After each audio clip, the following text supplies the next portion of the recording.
abusuafo Pemampem TV yɛde mo apie mu ɛwɔ Nkoranza Akuma ɛhɔ ɛna Oboabaduo festival ɛkɔso na Okomfo Anokye dodo biribi patabiribi nyankomia bɔrebɔre bɔadeɛ ɛna odi na si was on pai fa hudie ɛma afoforo na omubu nkonua ɛne mpɔkyere ɛfi dodo na abrabɔ mu ɛne nti sɛ wo hwɛ a afahye kyenkyerekye pa ɛna yewura ɛde ahyehyɛ so ɛwɔ Nkoranza Akuma ɛwɔ Anokye krom na nananom atetini adintini efiri akyikyi ni benkyeye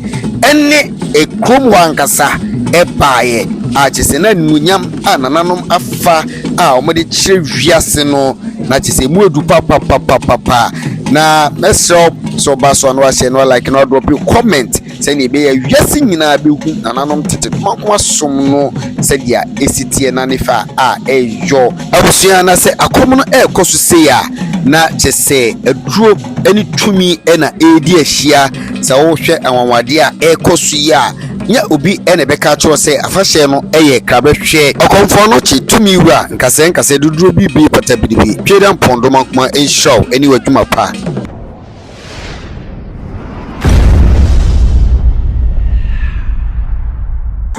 abusia me mama baba eba Pemampem TV na Pemampem bi ba pie mu ewo Akuma Nkoranza Akuma eho ena Okomfo Anokye Oboabaduo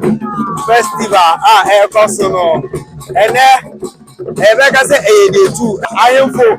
omuwa Akuma enyina de omanimonyam abeta tire so wo hwe machi a wo nza ahemfo no atete ho omudo omanimonyam abeta tire ani ti so sajebre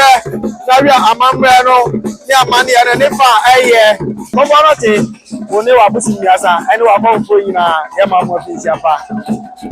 abusia sedia yedikan ekaye no ene edi tu ewo Okomfo Anokye a owo Akuma na fahye kese a ekoso na ye kase Oboabaduo a na kyese oyetumi kese nyamkomia a ono ena nananom ede epai fa hodie epre kwa hosan ema afoforo